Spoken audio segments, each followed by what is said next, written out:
I gotta take this hat off. It's Yeah. terrible. Alright, so.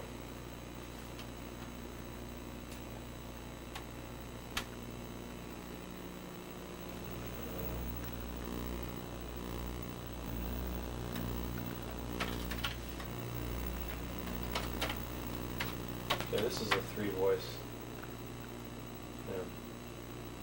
Taken from Plane Chat. So it's called Divinium, Mysterium. You programmed it in there? Yeah. In pure tuning. In pure So, tuning. Let's see. See, this is all the data here. See Uh-huh. that? Yeah, I can kind of see it. Those are all the ratios. Whoa.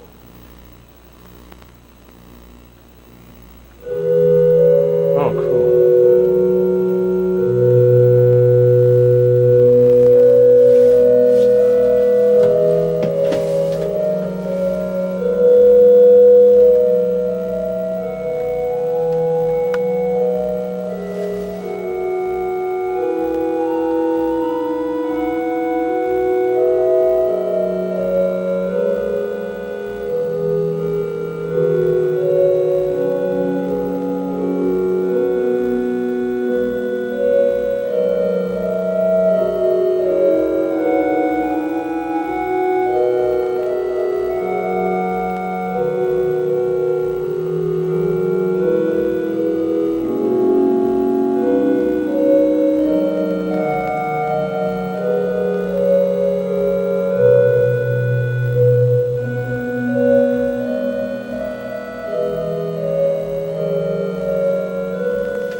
This repeats 3 times. What you see here, this ratio is the root, Which one? the one on the bottom. Oh, yeah. And these are the harmonics above it. Oh, okay. It's a 3-voice piece, so every... So it's the root of whatever chord is playing? Right, so this says 1-1, and you see a 64 up there. That's where it falls in this series. Oh. So all these numbers are exactly where they would fall in the series.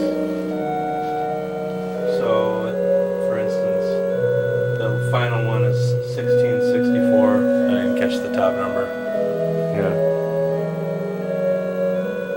So a lot of times they're even numbers that would reduce down. But that's in the program. There's a loop that reduces the numbers down. Oh. You'll hear some intervals of 7. That one. Did you hear that? What? Interval of 7? Yeah. What do you mean? Well, it's 30 cents flat from where it would be equal tempered. Uh-huh. And you're hearing a lot of pitches here that are...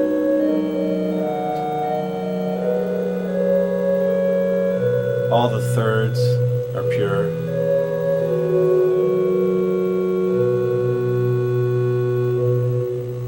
Yeah, it sounds good. Yeah, that one sounds the best because it's actually a 3-voice piece. All the other things on here are 4-voice pieces where you have to omit one of the voices. Oh. That's why I chose that one. So, then where's that sound that's coming out of the computer? Yeah, that's actually from the Commodore. Oh. I've got it running into the mixer and then through the lexicon. So Oh. it actually sounds very nice. You can get some really nice timbres on it. That's Yeah. using the pulse width waveform.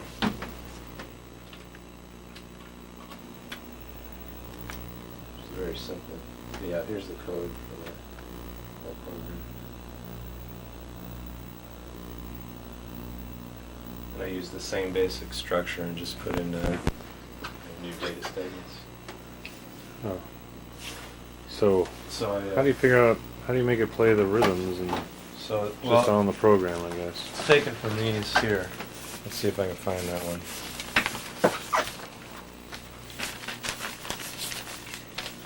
Yeah, it was right here. Okay, so this is exactly what's going on here. The roots are given below. All the harmonics are up above. Each one of these is a quarter note. and this is demarcating phrases. And where the arrows are pointing here, these are alternate tunings.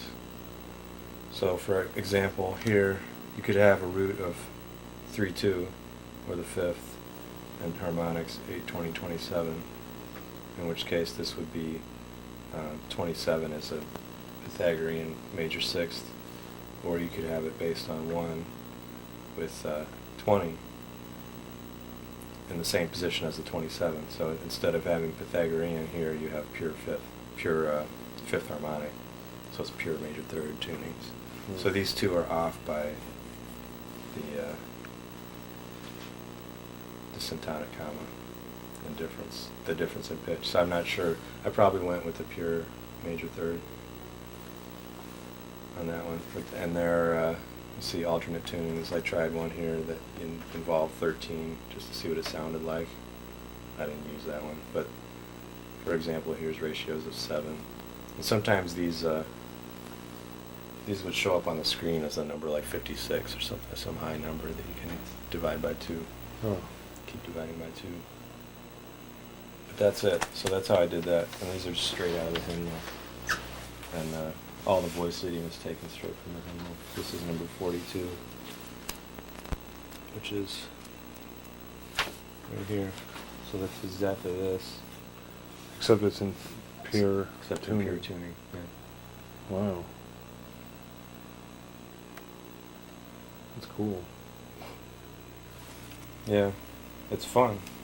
And I learned a lot doing this. I have about 2, 3, 4, I don't know, I have maybe 12 or 13 of these that I've done. And a couple of them I put together with 4 voices on the computer, sampled it with Pro Tools, did a little editing. Oh, yeah? Yeah, so I was able to hear all 4 voices. Oh, okay. So otherwise I was only So you hearing 3 recorded at a it, time. you recorded what that did, and then...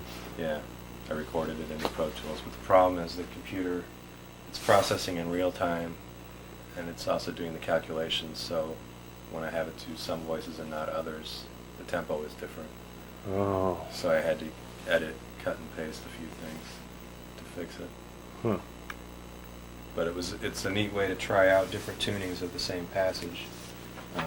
Like I was saying here, you can tune certain passages any number of ways. Yeah, and It's interesting to hear the differences. it's pretty easy to change just a couple of things, right? Right, so you just change the root, just change the data statements and Yeah. change the root, change the harmonics, and listen to it. Like I did, I saved a couple of versions of one that's in minor using a different minor third consistently, just to Yeah. hear the difference. There's a minor third 1916, which is close to equal tempered, which you think you might prefer. And there's 6/5, which is the classic just intonation minor third, the You like inversion that of the better? major. Well, it depends. Like in 2 different situations, you might prefer one or the other. The 6/5, I mean, you can talk about it forever, but if you listen to it, you'll hear it right away. Yeah. I don't remember which ones those are. Maybe. Yeah, I wish I could get that just intonation ear trainer thing to work. I don't know why it's not working. Yeah, it's really weird.